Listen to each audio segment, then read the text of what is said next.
Je m'appelle Laura Braverman et je suis attachée de conservation à la Fondation Giacometti et commissaire de l'exposition Giacometti surréaliste des objets comme des sculptures. C'est dans le contexte de cette exposition qu'on a demandé aux élèves de faire des propositions pour fleurir 2 vases qui seront présentés dans l'exposition.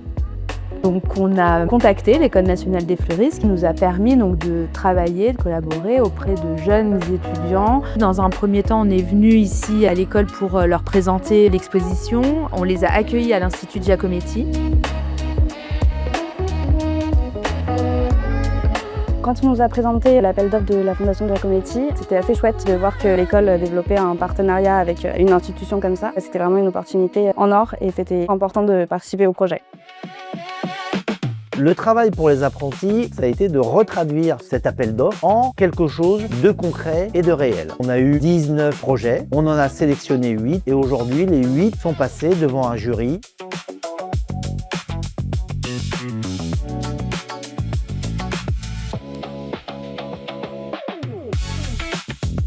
J'ai imaginé quelque chose qui va jouer au maximum sur les contrastes. Je me suis dit que j'allais prendre des couleurs assez claires. Je me suis inspirée de plusieurs artistes surréalistes.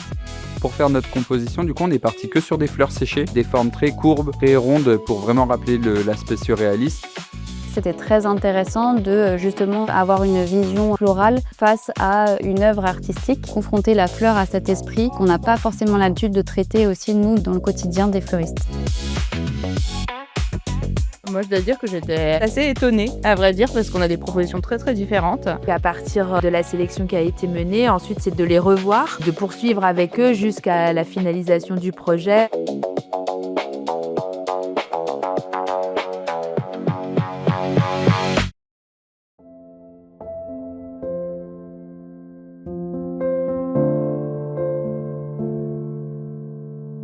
C'était très important que les élèves puissent voir de près les vases, évidemment, puisqu'ils vont les fleurir. Laura a imaginé et proposé qu'ils puissent découvrir les réserves et les œuvres de Giacometti parce que c'est quelque chose d'assez exceptionnel.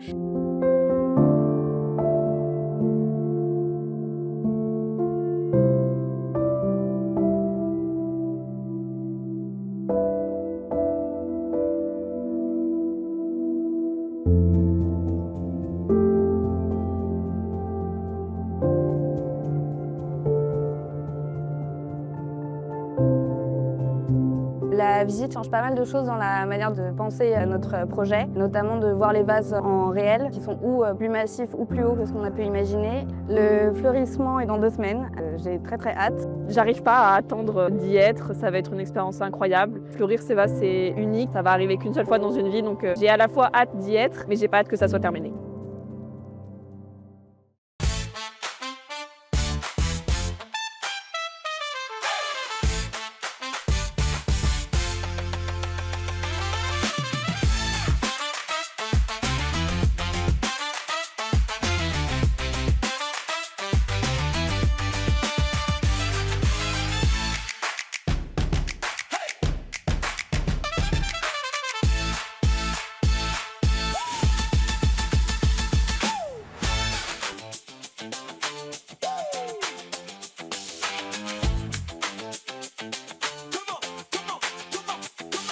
Aujourd'hui, nous sommes venus pour installer le fleurissement des vases de Giacometti.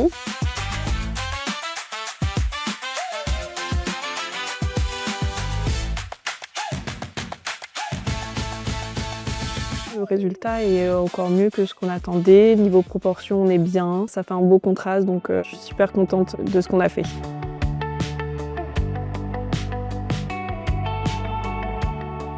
Ce qu'il y a d'intéressant, c'est que l'ENF propose ce genre de prestations exceptionnelles à des élèves. Elle se situe d'une part à donner des expériences rares à des jeunes qui démarrent dans le métier, d'autre part, elle prouve qu'elle est quand même capable de créer des contacts avec le monde de l'art. Les jeunes doivent être influencés par les arts. Ce sont des futurs entrepreneurs et nous sommes ravis de les former à ça. Je suis quand même assez fière de ce qu'on a fait et de la réussite et surtout le rendu final est vraiment encore mieux que ce qu'on aurait pu penser.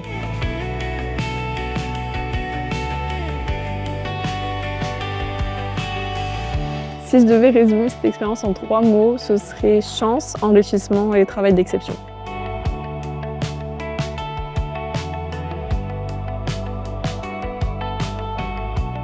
C'est la première fois que moi-même je vois ces vases fleuris et là ils prennent vraiment une nouvelle vie. Ça a été un projet très fructueux et j'en suis ravie.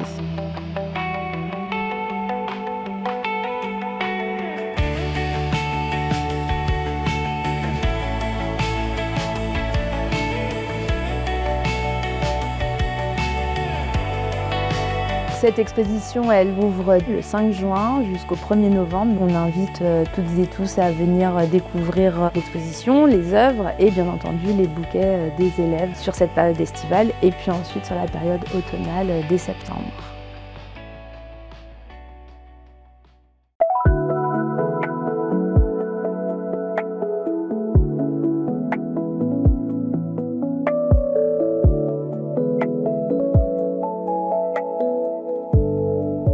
Bonjour, nous sommes Floriview. Nous sommes ici avec l'école Instinct School qui vient de Chine et nous sommes ici pour un workshop avec Gary Taffin. Ils viennent de Chine pour apprendre ici les compositions faites à la façon française.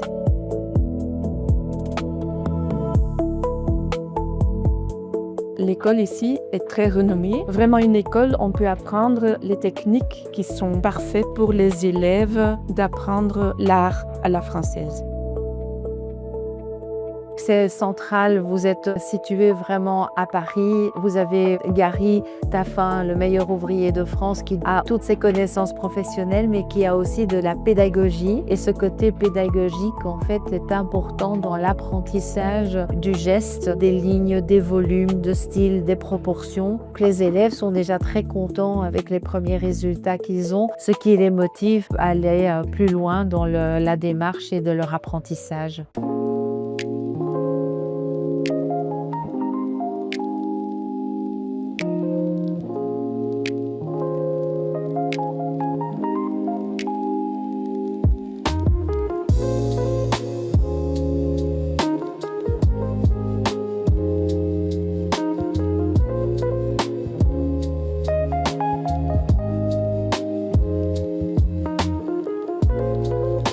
My name is Carrie, and this is my first time in Paris learning about flowers. It's quite exciting, first of all, with the color arrangement, yellow and pink together. And secondly, doing a large scale like this with the triangle shape is also my first try. I find it quite fascinating. I like the environment because it's quite easy, it's easygoing. Everyone gets to arrange their own style within the same shape.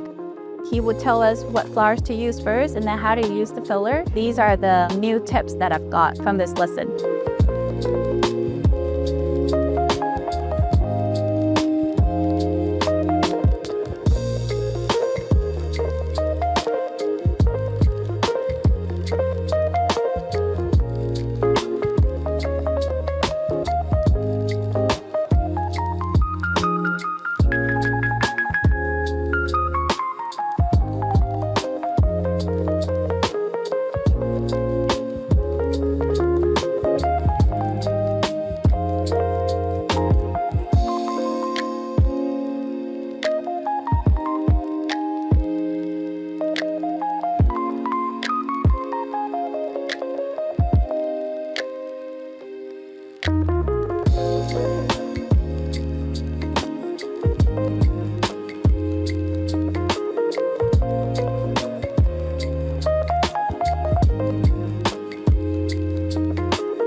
Depuis 1898, l'Union nationale des fleuristes porte la voix des artisans du beau et des entrepreneurs du vivant. Dès ses débuts, elle a compris que l'avenir du métier reposait sur deux piliers. C'était la transmission et la solidarité.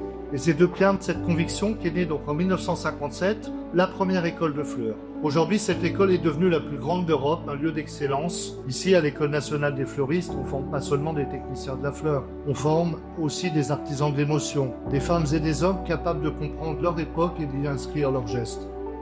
Être fleuriste aujourd'hui, c'est produire, c'est gérer, c'est vendre, c'est assurer la sécurité de ses salariés, c'est répondre à la réglementation et aux attentes sociétales, tout en préservant la passion du métier. Quand 80% des salariés et 72% des chefs d'entreprise sont des femmes, la santé hormonale devient un enjeu d'équité. Quand 30% des dirigeants se disent proches du burn-out, la santé mentale devient un enjeu vital. Ce ne sont pas des sujets périphériques, ils conditionnent la pérennité même de notre métier. L'École nationale des fleuristes incarne cette dynamique. On offre des parcours aujourd'hui hybrides qui mènent présentiel, distanciel, pour permettre à chacun, nos apprentis bien sûr, les artisans, les salariés, des personnes en reconversion de se former, parfois sans quitter son entreprise. Parce que oui, la fleur n'est pas un simple produit. C'est une histoire, c'est une terre, c'est une main, c'est une valeur. Et entre une fleur bien cultivée et une fleur mal cultivée, il y a un monde, c'est celui de la puissance. Et l'UNF veut être ce phare dans la nuit, non pas celui qui commande, mais celui qui éclaire, celui qui montre la route sans jamais perdre le cap. J'ai choisi de prendre un texte qui est attribué à Albert Camus. Ne marche pas devant moi, je ne pourrai peut-être pas te suivre. Ne marche pas derrière moi, je ne pourrai peut-être pas te guider. Marche simplement à mes côtés et sois mon ami.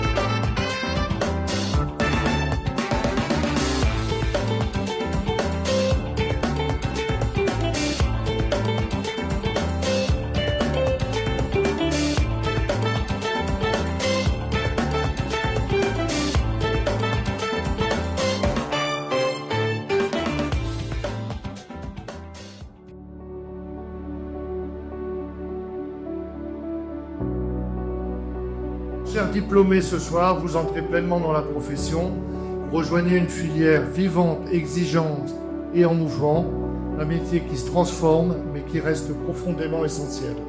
Ce que nous avons déployé cette année n'avait qu'un seul objectif, vous préparer à exercer un métier vivant, exigeant et profondément humain.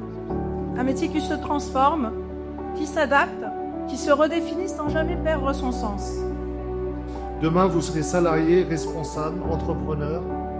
Et plus vite que vous ne l'imaginez, vous serez à votre compte maître d'apprentissage. Et vous serez celles et ceux qui donneront envie de rester dans ce métier. Celles et ceux qui feront de l'apprentissage une expérience fondatrice. Vous portez alors une responsabilité majeure, celle de donner à la génération suivante, celle de transmettre non seulement des techniques, mais aussi une idée juste et exigeante de ce qu'est le métier de fleuriste.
Alors, notre objectif pour ce stage, c'est vraiment de faire vivre à nos stagiaires une expérience immersive totale.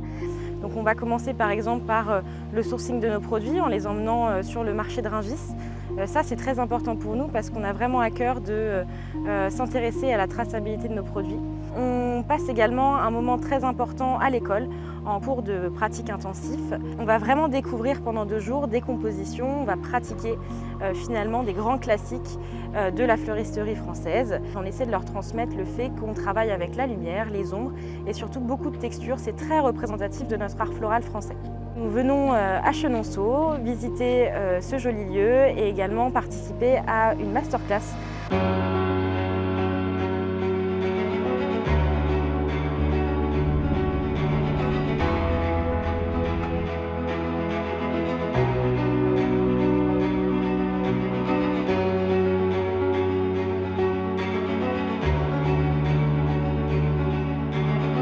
Alors, ce qui m'intéresse lorsque l'on accueille des groupes internationaux, c'est de transmettre, de montrer vraiment les valeurs de l'art floral français.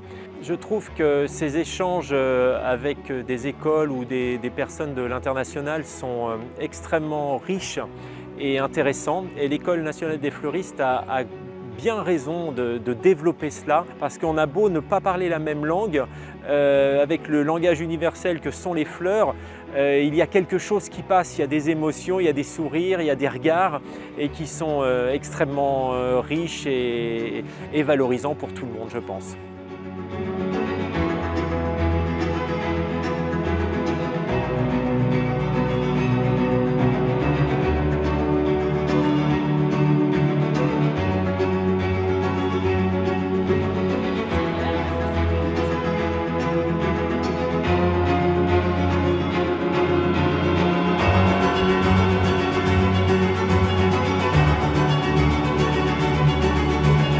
On va envisager l'art de vivre à la française dans sa globalité, aussi bien par rapport à la richesse du patrimoine culturel, mais aussi avec la gastronomie et l'art floral en règle générale. Donc finalement, elle se rend compte à quel point l'art floral il est intéressant aussi pour mettre en valeur le patrimoine français et surtout sa richesse.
Je suis Laetitia Mayor, fondatrice de Florésie. Aujourd'hui, je suis à l'École des fleuristes de Paris pour transmettre un savoir-faire qui est hyper spécifique dans la fleuristerie et qui consiste à travailler sans mousse florale, donc dans un souci de durabilité et de travail qui est plus proche de l'écologie, que ce soit pour des compositions en vase ou pour des grandes installations sur des structures spécifiques. Pour l'instant, il n'existe pas de solution qui permet de remplacer très exactement la mousse florale. L'idée, c'est de transmettre plusieurs possibilités et d'avoir accès à tout un panel d'outils pour pouvoir faire face à plein de situations différentes.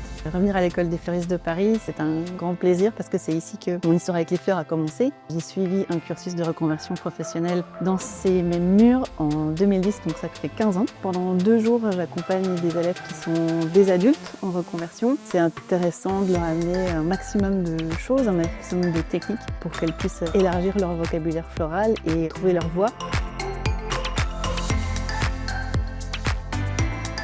Ce matin, on a travaillé des compositions en vase. On a utilisé une technique double avec des Kenzan d'Ikebana et du grillage à poule qui permet de remplacer la mousse florale.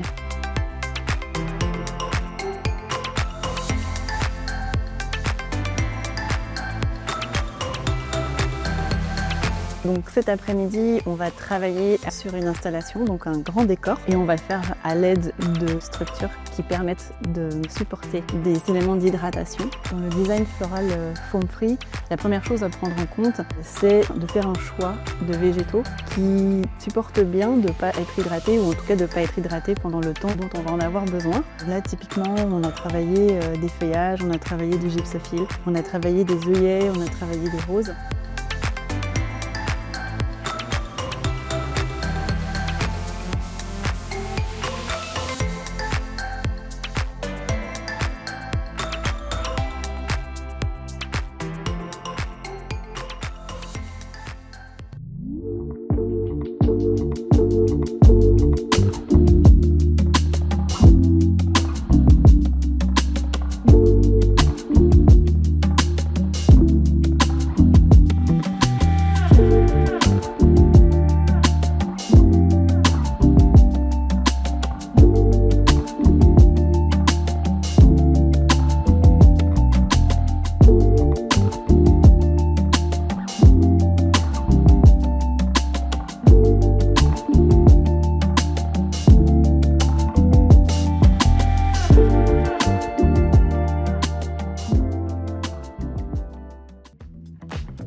On a fait une sortie jardinage aux paysans urbains. C'était pour un peu montrer au CAP comment est-ce que ça marchait concrètement la production florale et qu'ils puissent aussi pratiquer, voir comment une plante poussait, mettre un peu les mains dans la terre. Donc ça va permettre aussi, je pense, une première approche plus concrète pour ensuite développer de manière plus théorique en cours.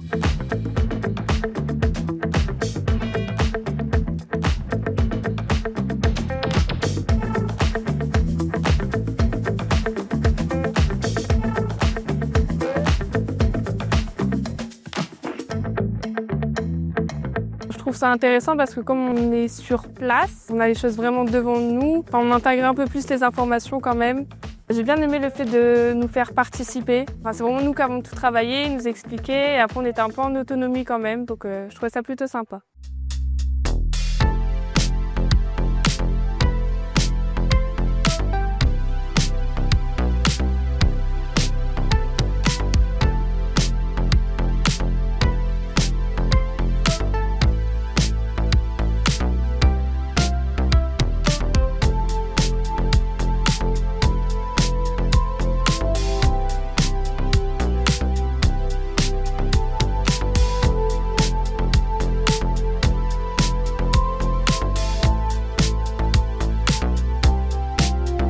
Je pense que j'aimerais vraiment qu'ils retiennent de comment est-ce que sur une ferme florale, la production s'organise. Au fil des saisons, la végétation change, les tâches qu'on doit faire aussi changent. Et c'est des choses en fait qui impactent directement les producteurs. Et je pense que c'est important en tant que fleuriste qu'ils aient aussi conscience de comment ça marche pour leurs fournisseurs. Donc aussi de savoir les produits qu'ils achètent et qu'ils vont vendre, comprendre d'où ils viennent, comment ils ont été produits, qu'ils aient des idées plus concrètes de ces approches, au-delà de juste des notions plus vagues de label ou d'appellation d'origine. Aujourd'hui à la ferme, c'était surtout une découverte, mais on va y retourner pendant l'année. Là, on a fait des visites, on commence à faire des petits projets, à nettoyer les plates-bandes. Venir ici, ça peut aider pendant la formation fleuriste parce que, par exemple, pendant les cours de botanique, on va surtout se concentrer sur les plantes à fleurs ou les plantes à feuillage qu'on utilise. Mais du coup, ici, ça nous permet vraiment de voir plus.